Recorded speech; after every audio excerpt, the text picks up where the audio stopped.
Assalamu alaikum. Today's topic is related to geometric mean. This video is basically part 2 of geometric mean. Part 1 में हम study कर चुके हैं geometric mean calculate करने का method is for simple series and for group frequency distribution. हमने simple geometric mean and weighted geometric mean calculate करना हम सीख लिया. लेकिन इस वीडियो में आज के लेक्चर में हम सेकेंड मेथड देखेंगे जिसके थ्रू हम सिंपल ज्योमेट्रिक मीन और वेटेड ज्योमेट्रिक मीन हम कैलकुलेट कर सकते हैं.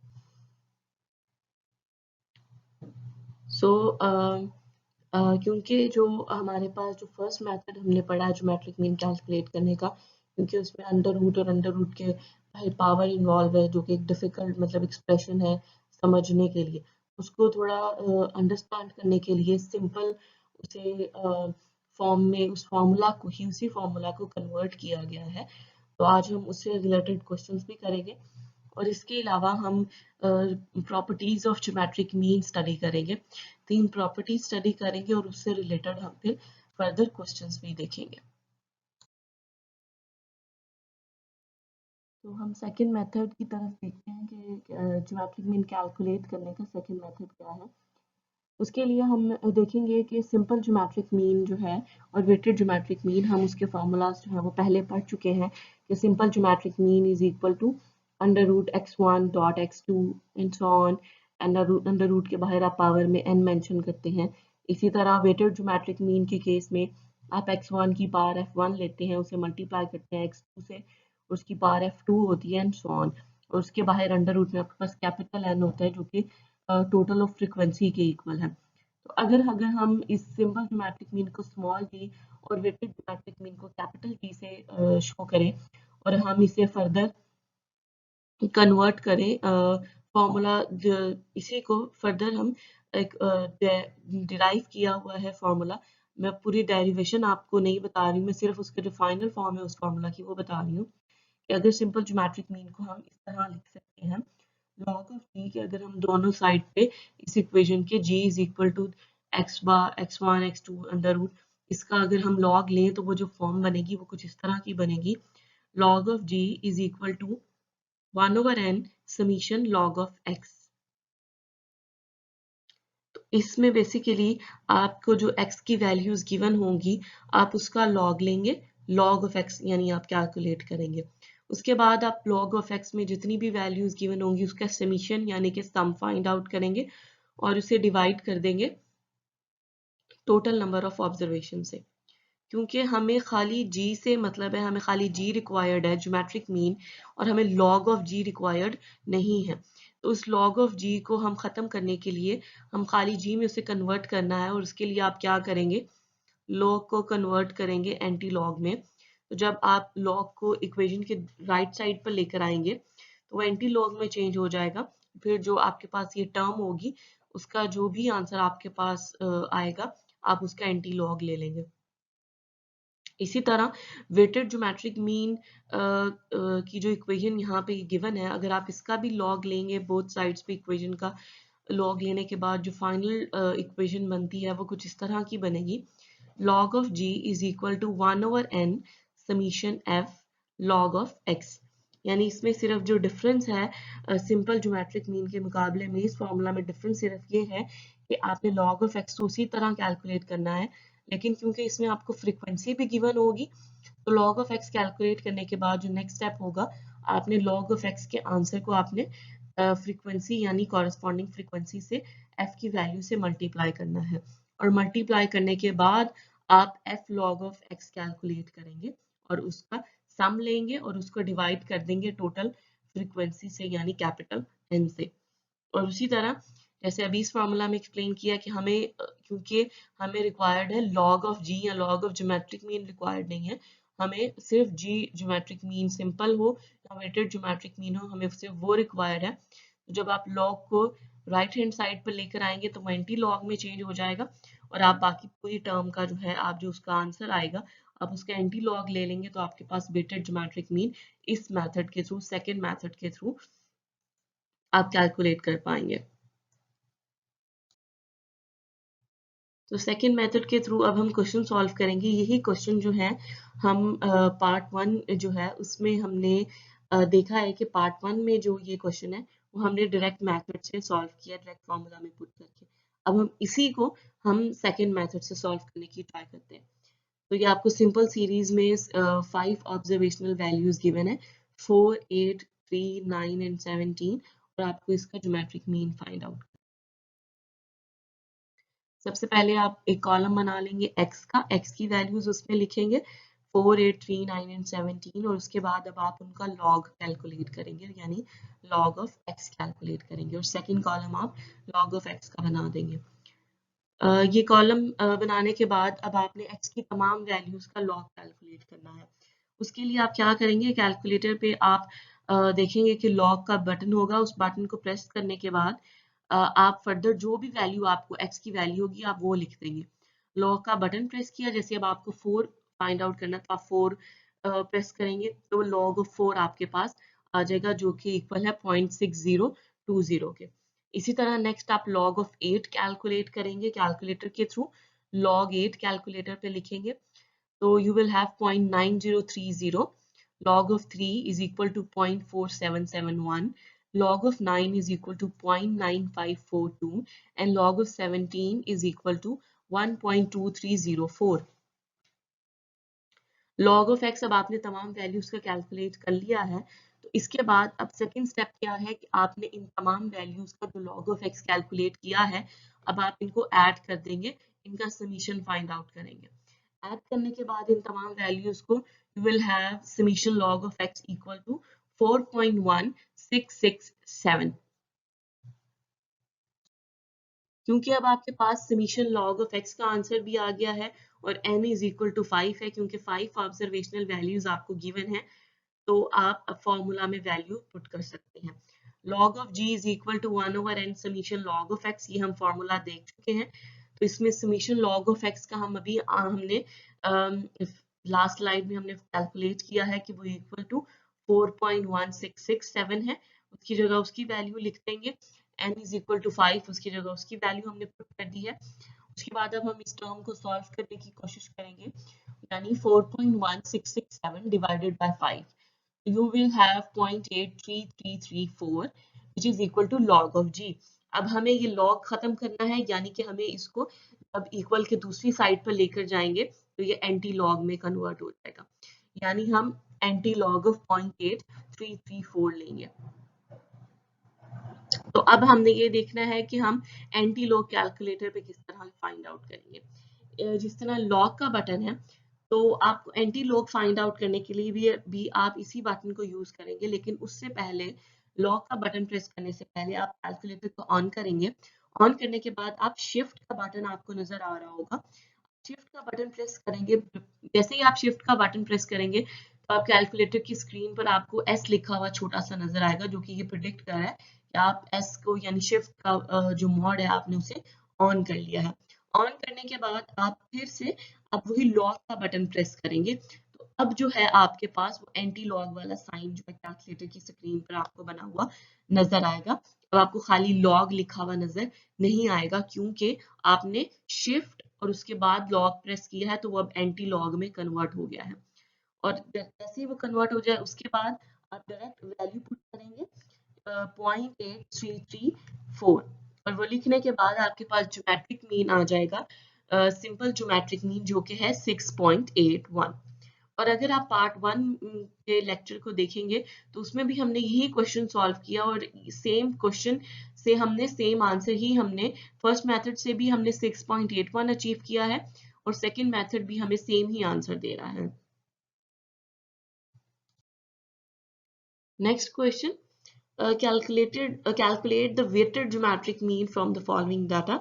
आपको x की वैल्यू गिवन है जो कि ग्रुप है, वो x की वैल्यूज है, वेट जो है वो फ्रीक्वेंसी यानी f की वैल्यूज है, और अब आपको सेकेंड मेथड के थ्रू weighted geometric mean इस डाटा का कैलकुलेट करना है।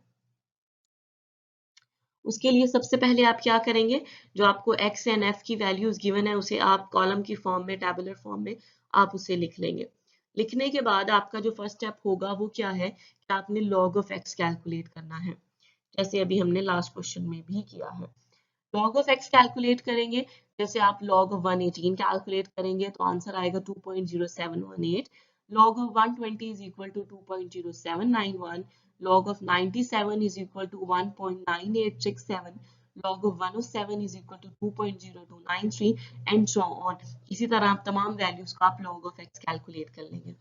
log of x कैलकुलेट करने के बाद क्योंकि ये वेटेड ज्योमेट्रिक मीन है तो इसके बाद जो नेक्स्ट स्टेप होगा वो थोड़ा चेंज है सिंपल ज्योमेट्रिक मीन से। वो स्टेप ये है कि अब आपने log of x की जितनी भी वैल्यू आपके पास आई है उसको आप फ्रीक्वेंसी से मल्टीप्लाई करेंगे। यानी फर्स्ट वैल्यू के केस में 4 multiply by 2.0718 will give 8.2872। 1 multiplied by 2.0791 is equal to 2.0791। 2 multiplied by 1.9867 is equal to 3.9734। इसी तरह आप 6, 5, 2 और उसको मल्टीप्लाई कर देंगे उनकी कॉरेस्पॉन्डिंग वैल्यू से तो आपके पास f log of x की वैल्यू आ जाएंगी। तो ये जब कॉलम आपके पास कंप्लीट हो जाएगा f log of x का, कॉलम कंप्लीट होने के बाद सब वैल्यूज कैलकुलेट करने के बाद अब आप इन तमाम ये जो वैल्यूज हैं इनको ऐड कर देंगे, यानी इनका समीशन कैलकुलेट करेंगे जो कि हमारे पास आएगा 40.6788। इसके बाद आप समीशन एफ भी कैलकुलेट कर सकते हैं जो कि कैपिटल एन के इक्वल है और सम करने के बाद आप देखेंगे कि इसका आंसर 20 है। क्योंकि अब आपके पास सारी वैल्यूज आ गई हैं तो अब आप इनको फॉर्मूला में पुट कर सकते हैं। फॉर्मूला क्या है जो हम पढ़ चुके हैं सेकंड मैथड के लिए, फॉर्मूला ये है। तो आइए इसको फर्दर हम इस फॉर्मूला में वैल्यू करते हैं। 1 over n is 1 over 20। हम n की जगह उसकी वैल्यू पुट कर रहे हैं। Summation of log of x को कैलकुलेट किया है अभी हमने लास्ट स्लाइड में, which is equal to 40.788। अब इस टर्म को हम डिवाइड कर देंगे 20 से, so you will have 2.03394 which is equal to log of g। अब हमें सेपरेट d करना है, log इधर इक्वल के दूसरी साइड पर आकर एंटी लॉग में चेंज हो जाएगा। और जिस तरह मैंने लास्ट क्वेश्चन में आपको एंटी लॉग का प्रोसीजर बताया है कि किस तरह आप एंटी लॉग कैलकुलेट करेंगे कैलकुलेटर के थ्रू, उसी तरह आप इस क्वेश्चन में भी करेंगे और आपके पास आंसर आएगा 108.1। क्योंकि मेथड 1 और मेथड 2 से आपके पास जो हमने कैलकुलेट करने का तरीका देखा है, दोनों मेथड से, दोनों सोल्यूशन से आपके पास सेम ही आंसर आते हैं। जैसे कि पार्ट 1 में भी आए, पार्ट 2 में भी आपके पास सेम आंसर आ रहे हैं। इसका मतलब ये है कि दोनों फार्मूला में कुछ डिफरेंस नहीं है, क्योंकि जो सेकंड मेथड भी है वो भी फर्स्ट मेथड से ही डिराइव की हुई इक्वेशन है, इसलिए दोनों में कुछ फर्क नहीं है, बस ये कैलकुलेशन में थोड़ा सा डिफरेंस है। ओके, अब हम सेकंड मेथड कंप्लीट कर चुके हैं कि जिसकी मदद से हमने देख लिया है कि ज्योमेट्रिक मीन को हम सेकंड मेथड के थ्रू किस तरह कैलकुलेट कर सकते हैं। नेक्स्ट अब हम प्रॉपर्टीज ऑफ ज्योमेट्रिक मीन को देख लेते हैं कि प्रॉपर्टीज ऑफ ज्योमेट्रिक मीन क्या है। First property is the product of group of n observations is equal to the nth power of their geometric mean। यानी प्रोडक्ट का मतलब है यहाँ पर मल्टीप्लाई करना, यानी आपको जितनी भी सिंपल सीरीज में आपको जितनी भी ऑब्जर्वेशनल वैल्यूज गिवन होंगी, अगर आप उसको मल्टीप्लाई कर देंगे, उन तमाम वैल्यूज को आपने मल्टीप्लाई कर दिया है तो वो किसके इक्वल होगा? वो इक्वल होगा अगर उन वैल्यूज का हम ज्योमेट्रिक मीन जो हमारे पास फाइनल आंसर आता है उसकी हम nth पावर ले लें, यानी जो हमारे पास n की वैल्यू होगी हम वो पुट कर दें तो वो इन दोनों का आंसर सेम होगा। अगर मैं इसी को, अगर आपका फर्स्ट क्वेश्चन जो हमने अभी सॉल्व किया है उसके थ्रू, सिंपल ज्योमेट्रिक मीन के थ्रू जो हमने अभी कैलकुलेट किया है उसके थ्रू एक्सप्लेन करूं तो शायद आपको बेहतर समझ आएगी। उसमें आपके पास 5 वैल्यूज आपको गिवन है, यानी n इज इक्वल टू 5 है। वैल्यूज क्या है? 4, 8, 3, 9 एंड 17। अगर आप यहाँ पर उन वैल्यूज को मल्टीप्लाई करें, 4, 8, 3, 9 एंड 17 को मल्टीप्लाई करेंगे तो आपके पास एक आंसर आएगा। उस आंसर को आप नोट डाउन कर लें। तो उसके बाद अब आप क्या करें, आपके पास ज्योमेट्रिक मीन जो हमने अभी कैलकुलेट किया है क्वेश्चन 1 में, वो हमारे पास आया है 6.81। 6.81 को अगर आप उसकी पावर ले लेंगे, 6.81 उसकी पावर में हम n यानी कि 5 ले लेंगे, 6.81 की पावर 5 लेने के बाद जो आंसर आएगा वो मल्टीप्लाई करते हुए जो आंसर आया है वो ऑलमोस्ट दोनों सेम होंगे। हो सकता है थोड़ा बहुत डिफरेंस भी आए, लेकिन ऑलमोस्ट वो वैल्यूज सेम होंगी। तो ये जो प्रॉपर्टी वो ये बता रही है कि मल्टीप्लाई करके जो आपके पास जितनी भी आपको ऑब्जर्वेशनल वैल्यूज है उसका आंसर, और ज्योमेट्रिक मीन की अगर आप n पावर लेंगे तो उन दोनों का आंसर आपके पास सेम होगा। Second property is the logarithm of geometric mean of a set of observations is equal to the arithmetic mean of their logarithms। ये फॉर्मूला हम देख चुके हैं, वो इन फॉर्मूला की बात कर रहे हैं, उसको एक्सप्लेन कर रहे हैं।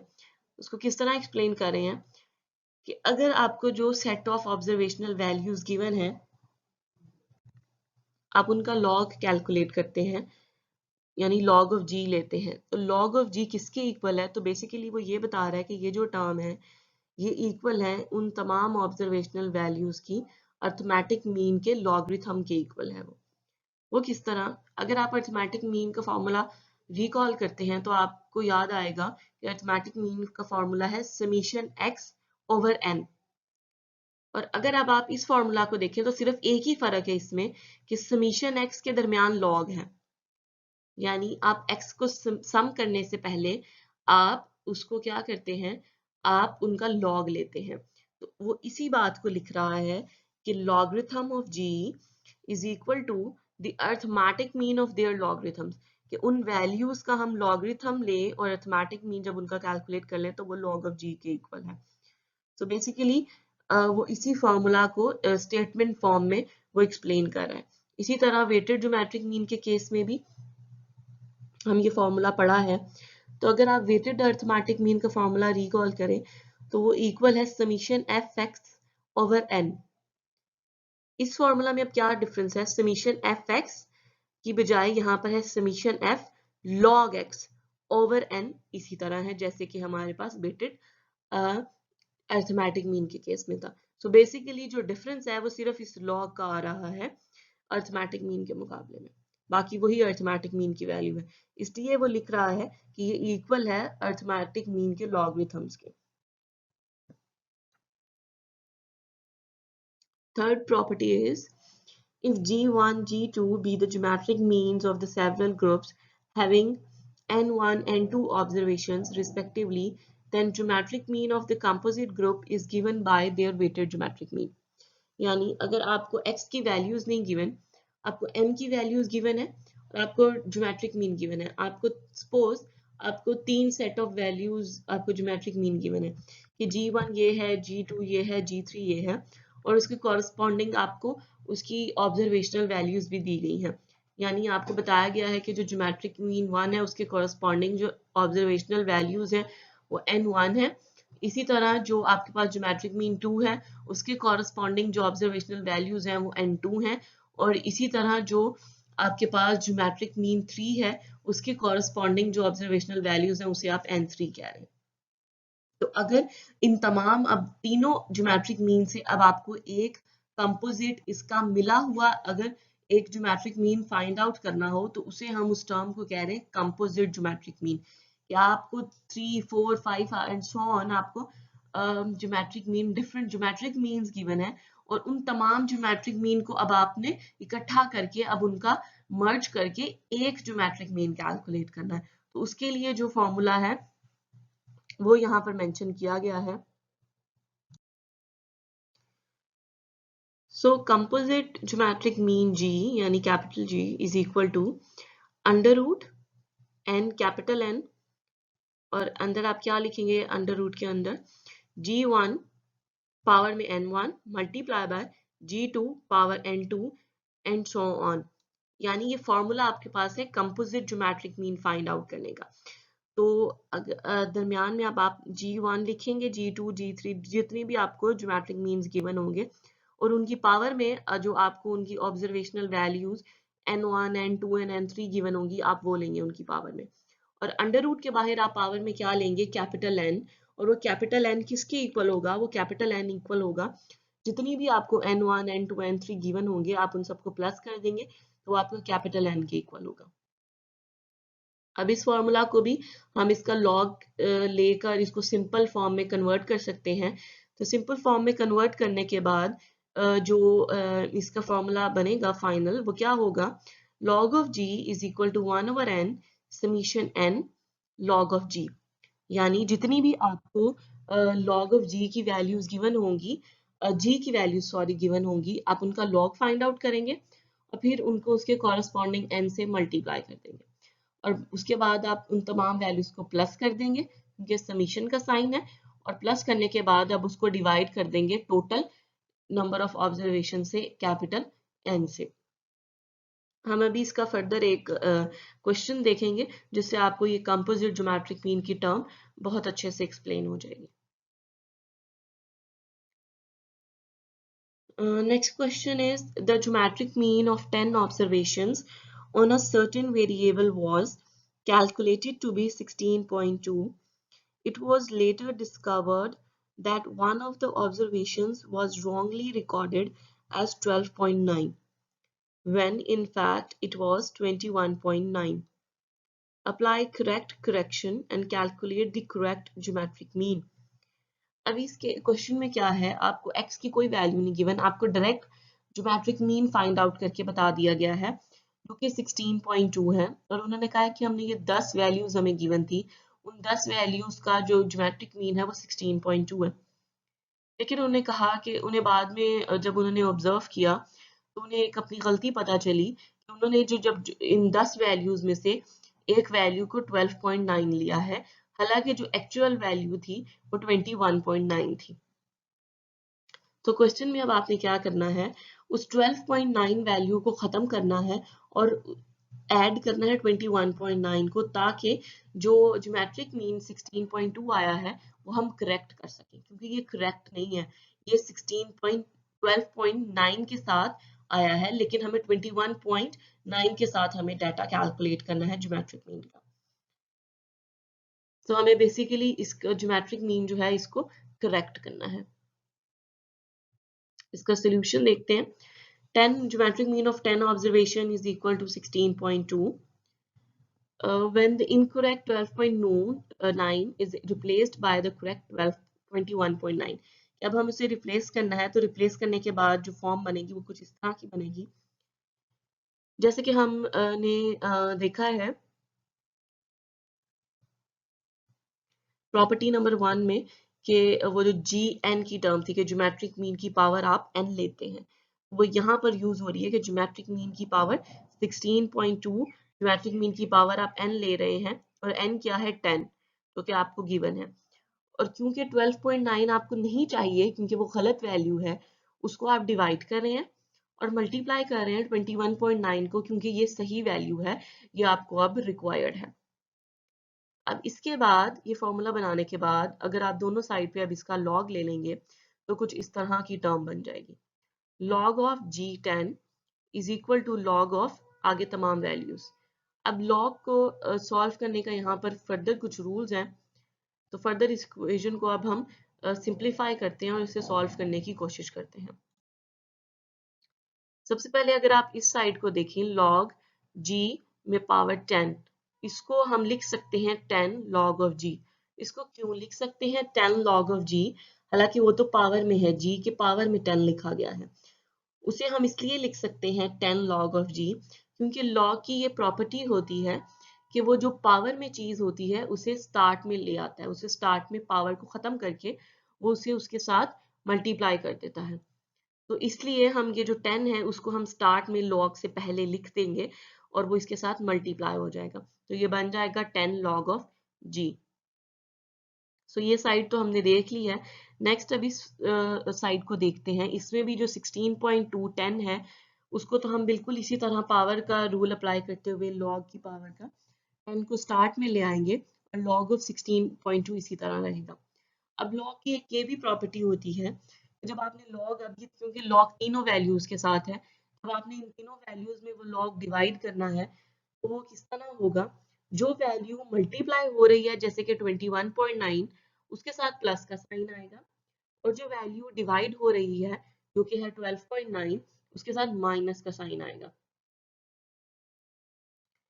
अब प्लस log ऑफ 21.9 आएगा क्योंकि आपने log को डिवाइड कर दिया है तीनों वैल्यूज में, इसी तरह 12.9 के साथ माइनस का साइन आएगा और वो बन जाएगा log ऑफ 12.9। अब उसके बाद आप फर्दर आप इन तीनों वैल्यूज का लॉग कैलकुलेट करेंगे।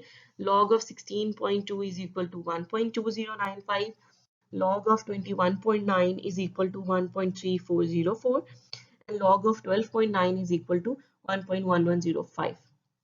अब इसको फर्दर आप 10 को मल्टीप्लाई करेंगे 1.2095 से तो यू विल हैव 12.095।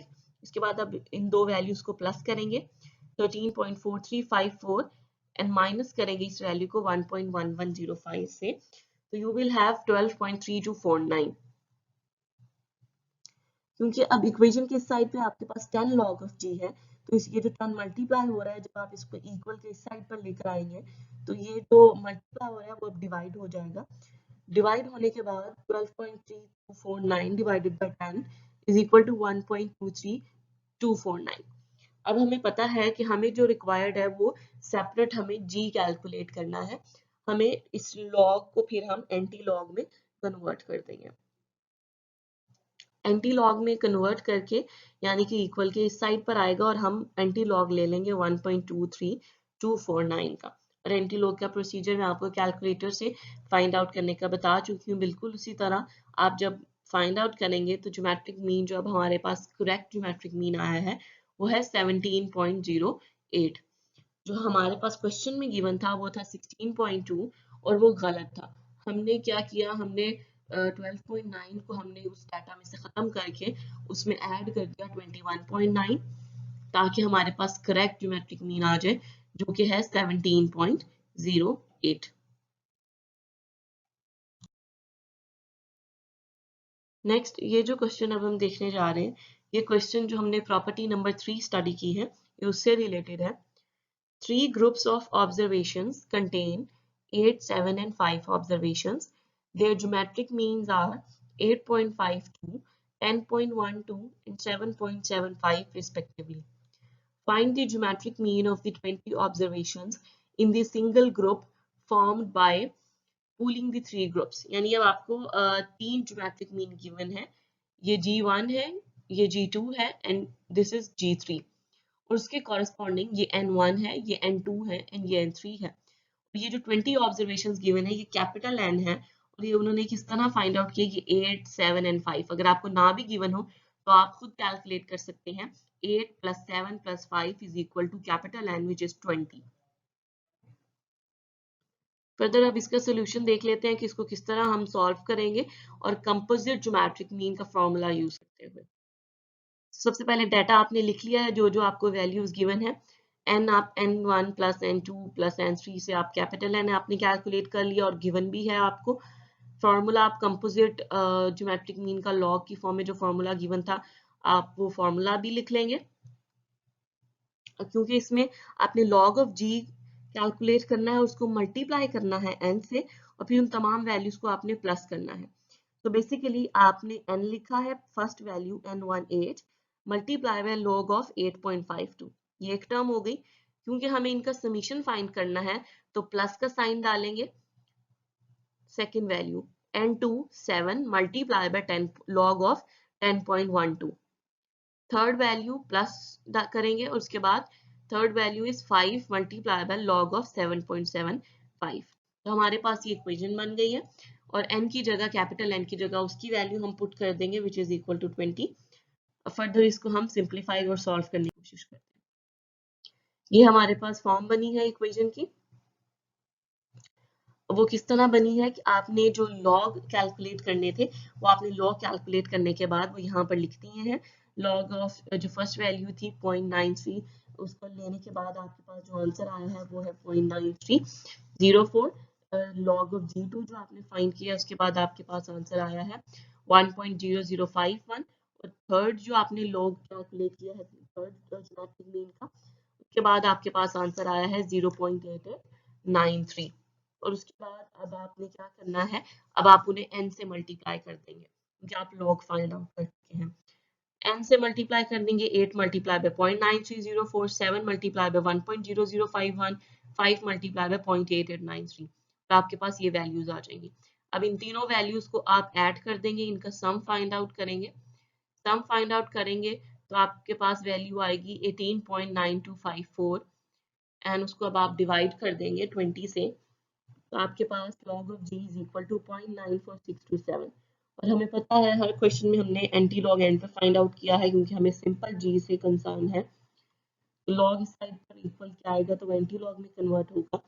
और अब हम कैलकुलेटर से एंटी लॉग ऑफ 0.94627 जब कैलकुलेट करेंगे तो हमारे पास geometric mean of composite geometric mean आएगा हमारे पास 8.8362। तो बेसिकली ये जो ज्योमेट्रिक मीन है, ये ज्योमेट्रिक मीन हमारे पास G1, G2 एंड G3 तीनों को मिलाकर जो हमारे पास कंपोजिट ज्योमेट्रिक मीन आया है, ये आंसर उसके इक्वल है।